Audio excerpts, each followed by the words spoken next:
Bonjour, aujourd'hui on travaille sur un extrait de La Princesse de Clèves, roman écrit par Madame de La Fayette et roman qui rentre dans le cadre de l'objet d'étude, le roman et le récit du Moyen-Âge au XXIe siècle, objet d'étude qui est au programme des classes de première, générale et technologique.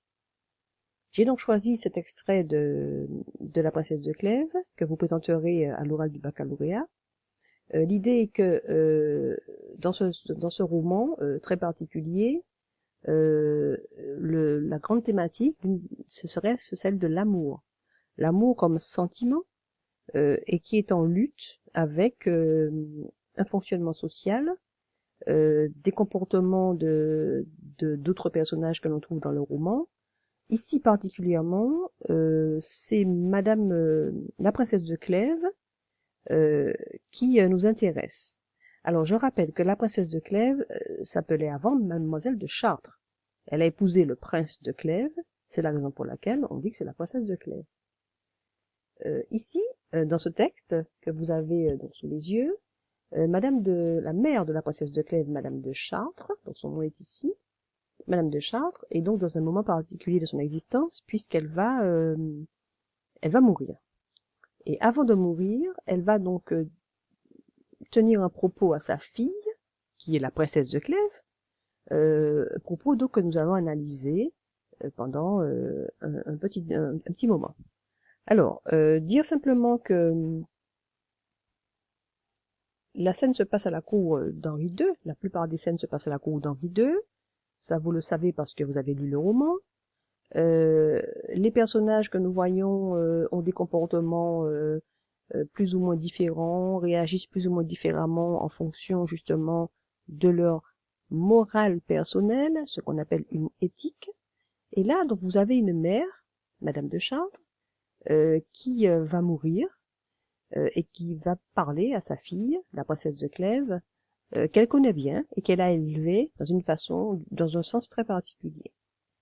Alors, Madame de Chartres a une opinion très prononcée sur le rapport sur la vie sociale et sur les sentiments que chacun doit éprouver. Ici, elle sait que sa fille est amoureuse d'un homme qui n'est pas son mari, donc Monsieur de Nemours, et pour Madame de Chartres, il s'agit de lutter, de conserver sa vertu jusqu'au bout, quitte pour cela à avoir un comportement qui ne serait pas celui que toutes les personnes qui sont à la cour auraient. Donc, le projet de lecture que je vous propose pour ce texte-là, c'est de voir comment Madame de Chartres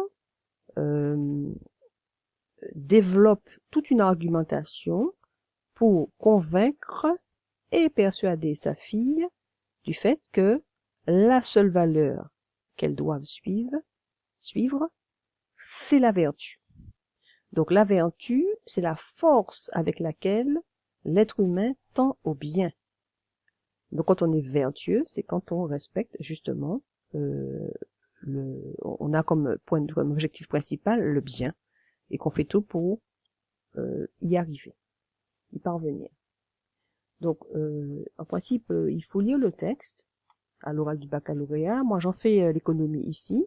Vous penserez simplement à le faire quand vous serez à l'oral du bac. Alors, comme d'habitude, j'ai signalé avec des accolades bleues ici les différentes étapes d'un texte que vous avez à expliquer. Donc, je rappelle les principes que nous avons déjà évoqués dans la première et deuxième explication de texte. Au baccalauréat, on s'attend à ce que vous fassiez une explication linéaire. Vous allez développer un projet de lecture en suivant le texte des lignes 1 à 25 pour ce texte-là. Ça ne veut pas dire qu'on s'arrête à toutes les lignes, à tous les mots. Ça veut dire simplement qu'on a repéré qu'il y a un rythme dans le texte, et on parle d'étapes ou de mouvements, et on va sélectionner en fait des informations, on va analyser le texte en fonction justement du projet de lecture que l'on a, en suivant ce rythme, ce mouvement qu'on a repéré. Ici, donc, je rappelle le projet de lecture. On a un projet de lecture. Ça veut dire que on va le lire en ayant en tête ce que l'on veut démontrer.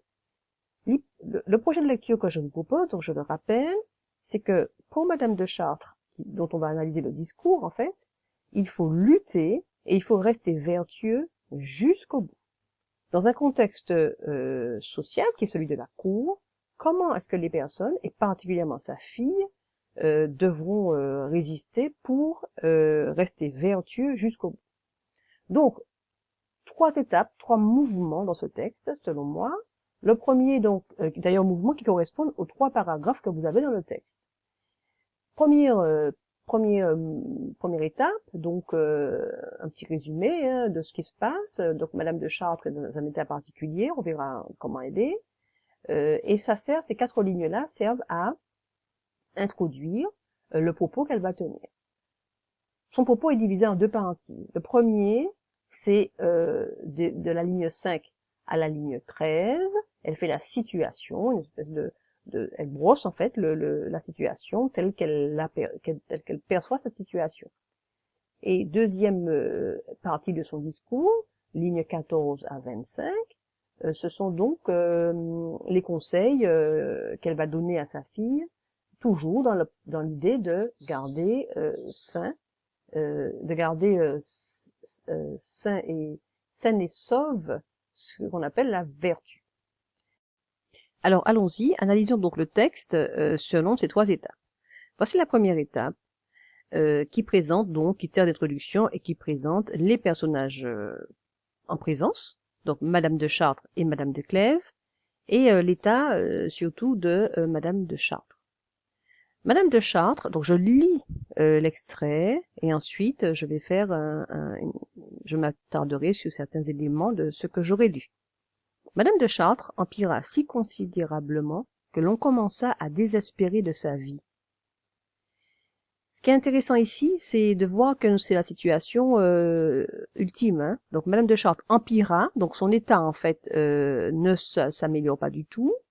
Vous avez l'adverbe considérablement, et puis le verbe à l'infinitif désespéré. Donc tous ces éléments montrent que Madame de Chartres est arrivée au point ultime de son existence. Le discours donc qu'elle va tenir est à mettre à la lumière de cet état. Elle est vraiment au bord de la mort. Sa réaction, elle reçut ce que les médecins lui dirent du péril où elle était avec un courage digne de sa vertu et de sa piété. Annonce donc de sa mort très prochaine, et vous avez un personnage qui est encore remarquable par ses 2 traits de caractère, vertu et piété. Donc, je rappelle, la vertu, c'est la force avec laquelle on tend au bien, ça c'est au plan social, et la piété, l'autre mot ici, c'est l'attachement fervent qu'une personne a quant à ses devoirs et à ses pratiques de la religion. Donc, Madame de Chartres est présentée comme étant quelqu'un attaché à son honneur social, donc sa vertu, et aussi attaché à son devenir religieux, puisqu'on parle de sa piété. Alors, et le mot courage, c'est le fait d'avoir du cœur, donc le fait d'être ferme et résistant face à une annonce plutôt triste. Hein, quand on voit des annonces que vous allez mourir, ma foi, ce n'est pas réjouissant. En tout cas, le pronostic des médecins est accepté et elle demande donc à parler à sa fille. Elle fit retirer tout le monde et appeler Madame de Clèves. Nous aurons donc un dialogue. Nous avons donc une parole qui sera prononcée, un discours qui sera fait par Madame de Chartres à sa fille, et les 2 seules personnes en présence sont Madame de Chartres et sa fille. Donc c'est quelque chose qui relève de la si on est on parle du roman, nous sommes dans une focalisation 0 avec un narrateur omniscient qui va rapporter en fait des propos tenus dans la sphère très privée d'une mère et de sa fille. Madame de Chartres s'adresse donc à sa fille, première partie de son discours. « Il faut nous quitter, ma fille, lui dit-elle, en lui tendant la main. Le péril où je vous laisse et le besoin que vous avez de moi augmentent le déplaisir que j'ai de vous quitter. » Cette phrase est intéressante parce qu'elle mêle aussi bien des éléments qui sont de l'ordre de l'affectif. C'est une mère qui parle à sa fille, donc elle emploie le nom ma fille. Le geste aussi, en lui tendant la main, donc il y a une sensation, on se touche. Ce sont des éléments qui renvoient donc à la relation qu'elles ont. Mais vous avez aussi des mots qui rappellent, hein, Madame de Chartres sait qu'elle va mourir. Les médecins, on a parlé du péril, le mot était employé à la ligne 2 pour qualifier l'état dans lequel était Madame de Chartres. Mais Madame de Chartres emploie le mot péril pour parler de l'état dans lequel, selon elle, se trouve sa fille, la princesse de Clèves. Donc toutes les deux sont en danger et à un moment très particulier de basculement en fait de leur vie. L'une dans la mort physique, l'autre dans la mort sociale. Donc si nous sommes sur ce projet de lecture, à savoir cette lutte entre la vertu et la vie sociale, avec l'idée selon Madame de Chartres qu'il faut à tout prix résister aux tentations de la société pour rester vertueux jusqu'au bout. Intéressant de voir que pour elle, aussi bien sa fille qu'elle-même sont au même stade. Elles sont en péril. Donc, elle a déjà accepté. On a parlé de sa vertu, de sa piété, à la ligne 3. Ici, donc, elle donne des conseils à sa fille, justement, pour résister et ne pas se mettre dans un danger social hein, qui la guette. Alors, voilà donc la situation. Il faut nous quitter. Donc, elles vont se séparer. Et donc, le soutien qu'a été pendant toute la vie de Mademoiselle de Chartres, le soutien que lui a apporté sa mère, va lui manquer, d'où les derniers conseils qu'elle lui donne. Alors, on a repéré donc le mot péril. On peut aussi repérer quitter à la ligne 5 et quitter à la ligne 7. C'est un moment qui est difficile pour la mère. Bien. Continuons. Elle brosse un portrait, la situation, elle la brosse de façon très claire et très précise. Vous avez de l'inclination pour Monsieur de Nemours. Voilà, le mot qui est donné, l'inclination, donc, c'est le sentiment, c'est le mouvement qui porte quelqu'un, une personne, à aimer quelqu'un d'autre. Ma foi, ce n'est pas dangereux, sauf que Madame de Chartres, sa fille est mariée, elle s'appelle la princesse de Clèves. Donc, avoir de l'inclination pour Monsieur de Nemours, en disant cela, elle emploie le mot donc qui qualifie le sentiment, qui parle du sentiment que l'on a, donc l'inclination, mais surtout pour Monsieur de Nemours. Donc, le destinataire de ce sentiment n'est pas le mari de Madame de Clèves. Et c'est là où il y a le problème. Elle est très claire sur son propre jugement, comme on l'a vu dans les pages antérieures, hein, dans le roman, en cela très fidèle à elle-même. Vous repérez donc qu'il y a l'emploi du pronom personnel je ne vous demande pas point de me l'avouer, je ne suis plus en état de me servir de votre sincérité, etc. Elle parle donc, usage du pronom personnel de la première personne, donc il y a une forme d'assurance dans ce qu'elle a vu, dans ce qu'elle a analysé et dans ce qu'elle dit. Je ne vous demande point de me l'avouer, je ne suis plus en état de me servir de votre sincérité pour vous conduire. Donc ici, la première partie de la phrase montre que elle a renoncé à un fonctionnement qui était celui du raisonnement qu'on a vu dans les pages antérieures dans le roman, parce que la situation fait qu'on n'a plus de temps, en fait.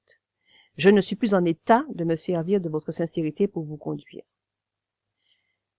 Il y a déjà longtemps que je me suis aperçue de cette inclination. Donc le mot inclination est repris, mais ce qui est intéressant aussi, c'est de voir que je me suis aperçue de. Donc ce qui montre que ce personnage, même aux portes de la mort, garde toute sa lucidité, ce qui est remarquable donc dans son état. Mais je ne vous en ai pas voulu parler d'abord, de peur de vous en faire apercevoir vous-même. Vous ne la connaissez que trop présentement. Donc ici, ce sont tous les éléments par lesquels elle qualifie donc l'inclination, donc le là. Je ne vous en ai pas voulu parler d'abord, donc parler de l'inclination que vous avez pour Monsieur de Nemours, de peur de vous en faire apercevoir vous-même. Donc voilà. Donc elle donne quelques éléments sur la façon dont elle s'est comportée, la façon dont elle a agi, donc le cheminement en fait de sa réflexion et de son analyse. Ce que l'on peut relever ici, c'est que avant d'en arriver à donner des conseils, Madame de Chartres expose la façon dont elle a agi. Dernière partie de la phrase et du paragraphe, et là on voit qu'on va pas changer de pronom personnel. Vous êtes sur le bord du précipice, il faut de grands efforts et de grandes violences pour vous retenir. L'image donc du précipice est intéressante parce que un précipice est une vallée dont les flancs sont abrupts. Ça veut dire que pour remonter d'un précipice, c'est relativement compliqué. Donc, quand elle utilise cette image, cette métaphore, vous êtes sur le bord du précipice, elle veut peut-être frapper l'esprit de sa fille par une image qui lui fera peur. Sans compter que le mot précipice, souvent employé dans le discours religieux, indique justement le fond duquel on aura du mal à se sentir. Donc la conséquence de cette situation, elle est introduite par les 2 points que nous avons ici. Donc la conséquence, il faut de grands efforts et de grandes violences pour vous retenir. On va repérer certains éléments intéressants. Tout d'abord,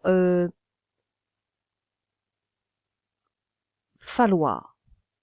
Il y a une nécessité quasi vitale à agir d'une façon particulière, et cette façon particulière, elle est notée par la répétition de l'adjectif qualificatif grand, donc grands efforts, grande violence, et vous avez aussi les mots effort et violence, effort étant un mot qui relève de la force physique, plus particulièrement, et violence étant aussi un mot qui relève de la force aussi physique mais morale. Donc sur tous les plans, il faudra lutter pour vous retenir au bord du précipice pour que vous ne tombiez pas. Voilà donc la fin de cette première partie du discours de Madame de Chartres à sa fille. Péril commun, elle va mourir physiquement, Madame de Chartres, et sa fille, même Madame de Clèves, va mourir socialement si on ne fait rien.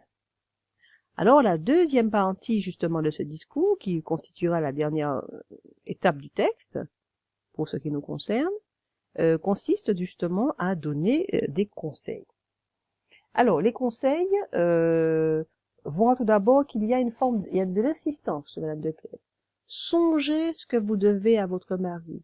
Songez ce que vous devez à vous-même. Songez, repris 2 fois. Quand on songe à quelque chose, ça veut dire qu'on l'envisage, qu'on doit réfléchir fortement à ce que l'on va faire. Il faut penser. Et d'ailleurs, le verbe penser est donné au plus bas, à la ligne 15. Donc, avant d'agir, c'est une étape de réflexion et de grande réflexion. Madame de Chartres insiste là-dessus. Pourquoi? Parce que la situation, le péril dans lequel se met dans lequel pourrait être la princesse de Clèves, il va atteindre sa réputation, et ce mot est très important à l'époque classique. La réputation, c'est c'est la renommée, c'est le fait d'être honorablement connu d'un point de vue justement moral, c'est la réputation. Alors, cette réputation, elle est donc menacée elle est menacée parce qu'il y a l'usage du verbe perdre. Donc quand on perd la réputation, ben ma foi, on est déshonoré, on n'existe plus au plan social, quasiment. Et je n'envisage même pas la dimension spirituelle, religieuse. Et surtout, cette réputation, on voit que elle n'est pas donnée. Ça s'acquiert par un travail relativement long et difficile. Et regardez bien, Madame de Chartres évoque à la ligne 16 que vous vous êtes acquise et que je vous ai tant souhaité. Donc acquise renvoie à à Mademoiselle de Chartres, maintenant princesse de Clèves, et souhaité renvoie à Madame de Chartres, donc la mère. Donc la mère et la fille ont travaillé à ce que cette image sociale que donne Madame de Clèves soit la meilleure possible, qu'elle ait une bonne réputation, et ne voilà-t-il pas que la situation qui est l'inclination pour Monsieur de Nemours, signalée donc plus haut dans le texte, c'est-à-dire à la ligne 7, risque de mettre à mal, d'annihiler tous ces efforts qui ont été faits par les deux femmes. Et perdre, c'est vraiment un tout petit mot, mais qui veut dire beaucoup. Donc, la situation, si on ne fait rien, elle va devenir déplorable, aussi bien pour Madame de Clèves que pour Madame de Chartres, qui en mourra, même si elle sera morte. Donc, voici en trois lignes, donc, les conséquences épouvantables que ça peut coûter d'avoir une inclination pour quelqu'un qui n'est pas son mari. Elle donne donc des conseils, les solutions qu'elle propose. Tout d'abord, il faut cultiver ces vertus morales qui sont la force et le courage. Ayez de la force et du courage, ma fille. Donc, on fait référence à des vertus, à ce qui est de l'ordre de l'esprit, force de l'esprit sur le corps. Et deuxième solution aussi, on revient à la dimension physique, retirez-vous de la cour, obligez votre mari de vous emmener. Donc, en fait, Madame de Chartres demande à sa fille de s'exiler socialement. Il faut bien comprendre ce que ça signifie. Hein. La princesse de Clèves et son mari sont à la cour du roi de France. Et pour qu'un noble, un aristocrate, un prince et une princesse décident de ne plus apparaître à la cour, soit c'est parce qu'ils ont été exilés par le roi, enfin il y a eu quelque chose. Mais en tout cas, jamais volontairement des personnes ne se retirent de la cour. La cour, c'est quand même le centre du pouvoir. Ici, Madame de Chartres demande à sa fille de s'exiler socialement, retirez-vous de la cour, obligez votre mari, etc. Donc c'est très quand elle parlait de grands efforts et de grandes violences, nous sommes dans l'illustration parfaite de ce que c'est. Donc faire une retraite sociale pour se préserver.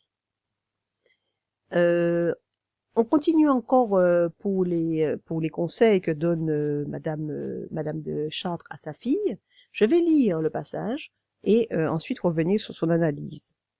Ne craignez point de prendre des partis trop rudes et trop difficiles, quelque affreux qu'ils vous paraissent d'abord. Ils seront plus doux dans les suites que les malheurs d'une galanterie. Alors, vous avez en fait deux moments. Vous avez le moment présent et le futur. Le moment présent est noté par des mots comme prendre des partis trop rudes et trop difficiles, donc quelque affreux qu'ils vous paraissent d'abord.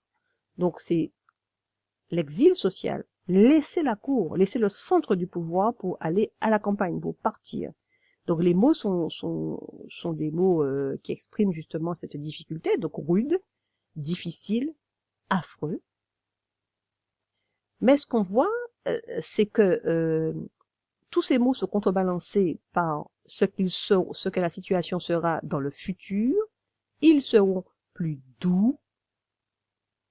Donc le mot doux évoque une situation future meilleure.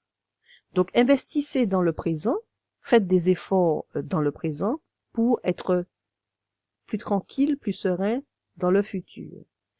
Alors que le mot galanterie, donc c'est le fait d'avoir justement de ne pas résister aux sentiments que l'on a pour une personne qui n'est pas avec laquelle on n'est pas marié, par exemple. Donc Madame de Clèves, si elle décide de répondre à son inclination pour Monsieur de Nemours, elle tomberait dans la galanterie. Eh bien, cette galanterie présente causerait du malheur dans le futur. Donc, Madame de Chartres présente à sa fille deux tableaux de ce que serait le futur en fonction du comportement qu'elle aurait eu dans le présent.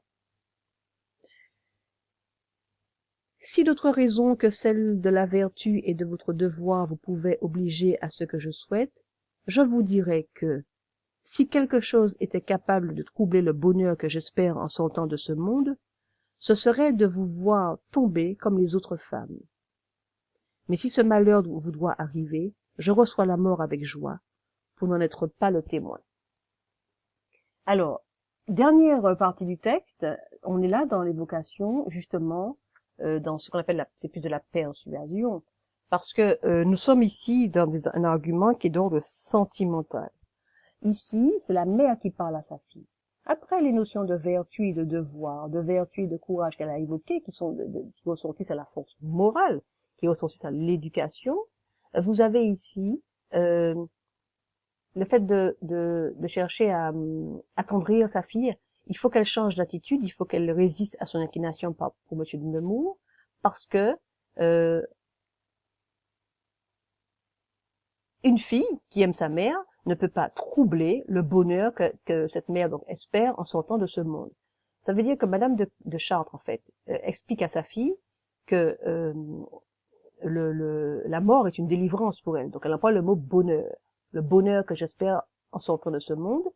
Et l'argument qu'elle avance à sa fille, c'est que ce bonheur sera complet si Madame de Clèves résiste.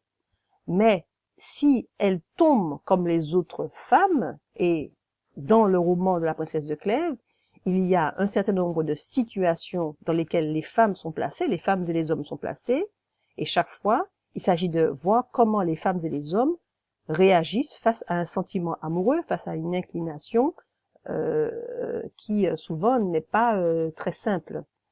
Et tout le propos, c'est de savoir comment on résiste. Alors, tomber comme les autres femmes, c'est-à-dire ne pas résister, c'est-à-dire ne pas faire preuve de courage et de vertu, comme ce que voudrait Madame de Chartres pour sa fille.